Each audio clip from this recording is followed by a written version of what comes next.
On me demande bien souvent pourquoi étudier les lettres anciennes.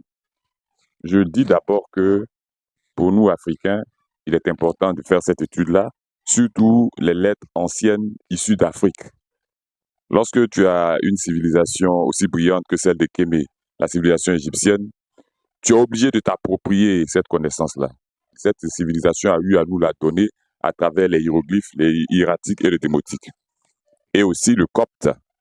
Nous avons donc décidé d'aborder le démotique et c'est dans cette étude du démotique-là que nous sommes en train d'étudier les déterminatifs. Il s'agit de signes qui ne se prononcent pas, mais qui à la seule vue permettent de savoir de quoi l'écrit là parle. Alors, likez, abonnez, activez la cloche. Je suis Michel Dia, maître en démotique égyptien ancien. Allez, suivez-moi.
Nous sommes à la 3e classe sur les déterminatifs.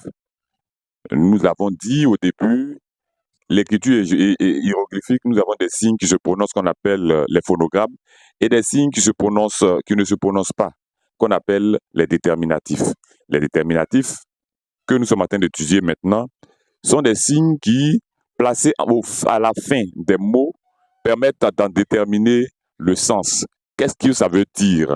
Mais pour que ces déterminatifs aient un sens, il faut que celui qui s'intéresse à cette langue de Guémé puisse les connaître. Alors, nous sommes dans notre 3e classe sur les déterminatifs. Il s'agit des déterminatifs du genre, parce qu'il y aura des déterminatifs d'espèce.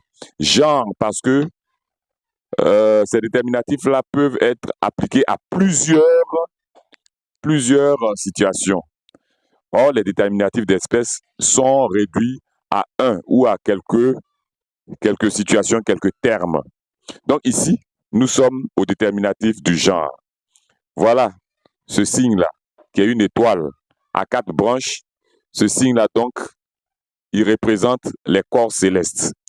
Tous les corps célestes, ou alors la plus grande partie des corps célestes, vont avoir ce signe-là comme signe de fin, pour désigner qu'il représente un corps céleste. Ici, nous avons ce signe-là, qui représente les pilules, les pois ou les graines. Donc, lorsque vous avez ces genres de pieds, cette image, ce dessin-là, ce signe-là, il représente soit une pilule, soit des pois, soit des grains. Celui-là, il représente une pierre ou un édifice en pierre, ou alors un temple. Donc, pierre, édifice en pierre, et un temple. Nous savons tous que les Égyptiens avaient pour habitude de construire leur temple en pierre. Donc, il va de soi que les pierres représentent aussi les temples. Nous avons ce signe-là, un cul avec un signe au-dessus, qui représente l'idée de chaleur. Donc, lorsqu'on parlera tout à l'heure nous allons aborder la chaleur, le feu, tout ça, et nous verrons que ce signe-là sera au terme de tous les mots que nous allons utiliser. Nous avons ici ce signe-là, ou celui-là, qui représente l'idée d'eau. Voilà, quand on parle de l'eau, voilà les signes, tout ce qui est en rapport avec l'eau se termine toujours par ces signes-là. L'eau, nous l'avons dit, c'est Mou, et Mou se termine par ce signe-là, ou celui-là. L'idée d'air, le vent, l'air, voilà comment il se présente. Voilà aussi comment il peut se présenter, ou alors voilà comment il peut se présenter.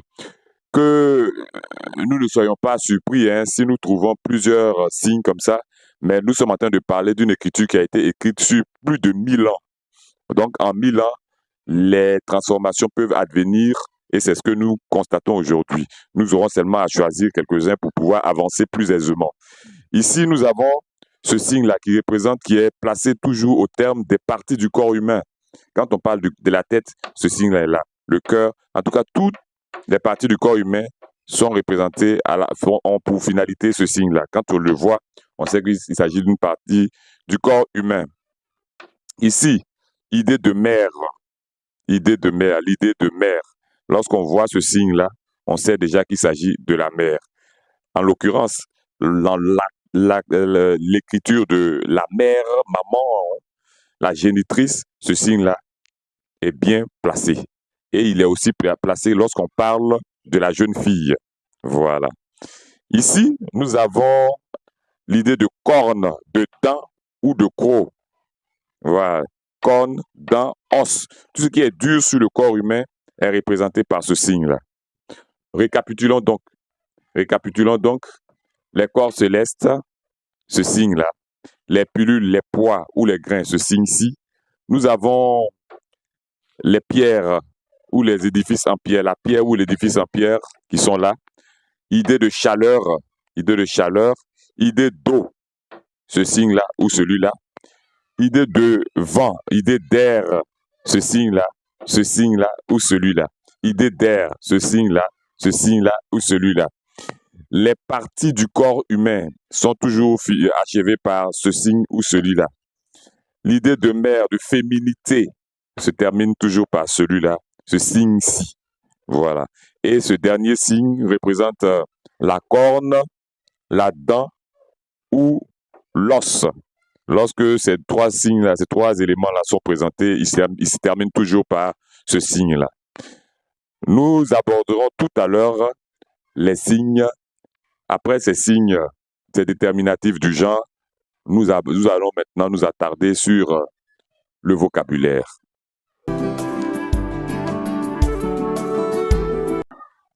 Comme nous le disions tout à l'heure, en ce qui concerne les déterminatifs, nous allons étudier un vocabulaire en rapport avec l'idée de feu et de chaleur. Tout à l'heure, nous le disions aussi, le déterminatif adapté pour le feu et la chaleur, c'est ce déterminatif-là. Et vous voyez qu'il est partout, dans tous les termes que nous allons utiliser. C'est la raison pour laquelle on parle principalement de déterminatif du genre. Bien. Donc, le feu, tassaté, tassaté, tassaté, tassaté, tassaté, le feu, tassaté, tassaté. Le feu aussi peut se dire péchac, péchac, péchac, péchac. Nous pouvons aussi combiner les deux qui représentent le feu ou la flamme. Ça peut se dire chaque nasaté, c'est-à-dire P chaque nasaté, P chaque nasaté, P chaque nasaté. Ça veut dire le feu ou la flamme. P chaque nasaté, le feu ou la flamme. P chaque nasaté, P chaque nasaté. Maintenant, le nuage ou la fumée. Le nuage ou la fumée se lit ketom-tom, ketom-tom, ketom, ketom ou alors ketom-tom. Donc, ketom, ketom, ketom, le nuage, la fumée, ketom-tom, ketom-tom. Un holocauste, pour ceux qui ne le savent pas, un holocauste, c'est une offrande faite par le feu. Ça veut dire un animal, une hostie est brûlée et c'est le fruit, c'est le fait de brûler l'animal là qui constitue l'holocauste. Donc, c'est Gelil, Pegelil, Pegelil, Pegelil, Pegelil, Pegelil, Pegelil, l'holocauste. Pegelil, Pegelil, l'holocauste. Pegelil, Pegelil, l'holocauste. Brûler, c'est Kek, Kek, Kek, Kek, Kek, brûler, Kek, Kek, brûler, Kek, Kek, brûler. Allumer, enflammer, sacté, sacté, sacté, sacté, sacté, sacté, sacté. Allumer, enflammer, sacté, sacté, sacté. Cuire. Quand on dit préparer, cuire quelque chose, c'est pisser, pisser, pisser, pisser. P-C-I. Donc, pisser, pisser, pisser, pisser. Nous allons donc récapituler. En Sekenachai, c'est-à-dire en démotique, l'écriture du grand nombre, le feu, la flamme, tassaté, tassaté, tassaté, tassaté.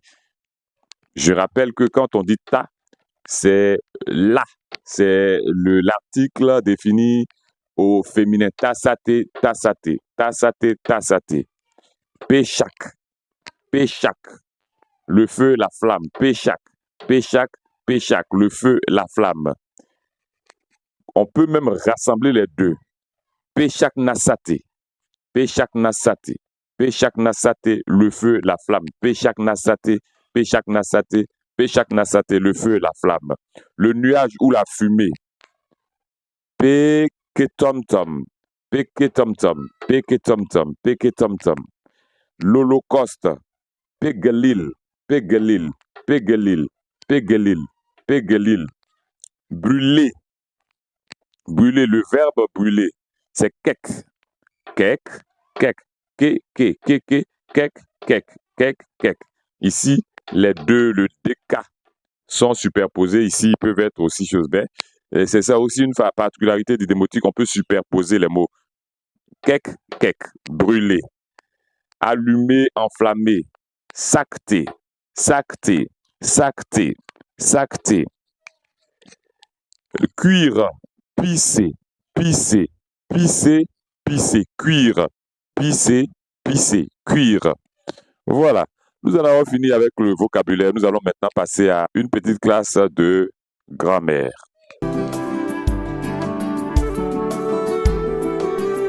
Dans notre section grammaire, aujourd'hui, nous allons parler des adjonctions, c'est-à-dire l'expression de et, de avec et de en compagnie de. Voilà, et avec et en compagnie de. On ne peut pas parler sans ajouter les choses aux choses ou alors des verbes aux verbes. Donc, en Timètre Rémi, il y a deux manières d'exprimer les adjonctions. Voilà.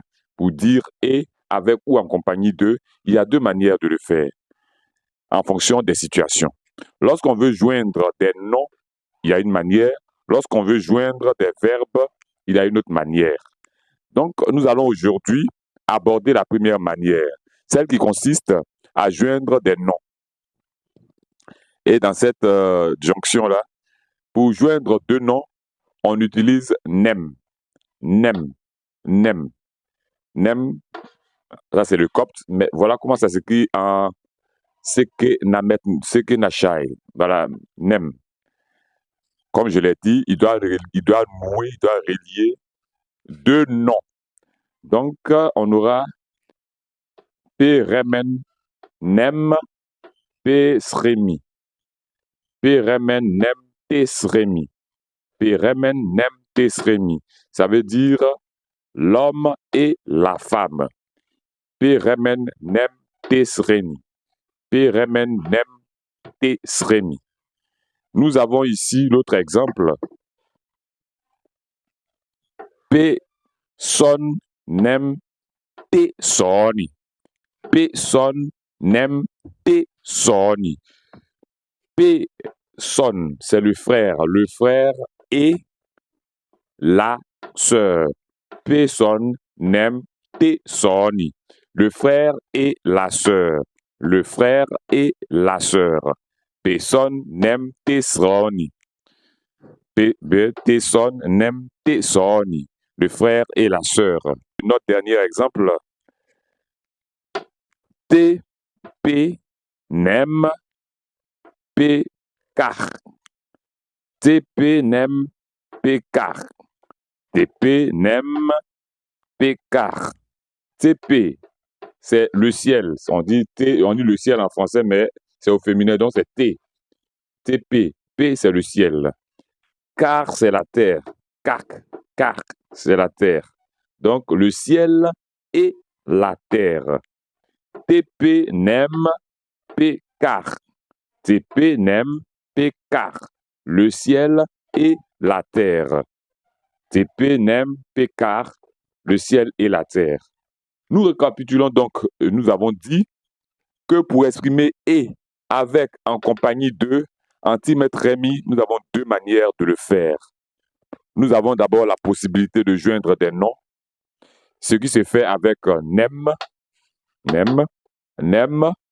et nous avons la possibilité de joindre des verbes, ce qui se fait avec work. Donc, nous, aujourd'hui, avons à étudier nem. P, remen, nem, te, sremi. P, remen, nem, te, sremi. L'homme et la femme. P, son, nem, te, soni. L'homme et la femme. P, son, nem, te, soni. L'homme et la femme. TP, nem, pécar. Le ciel et la terre. TP, nem, pécar. Le ciel et la terre. TP, nem, técar. Le ciel et la terre. Dans notre prochain webinaire, nous allons parler de la jonction des verbes.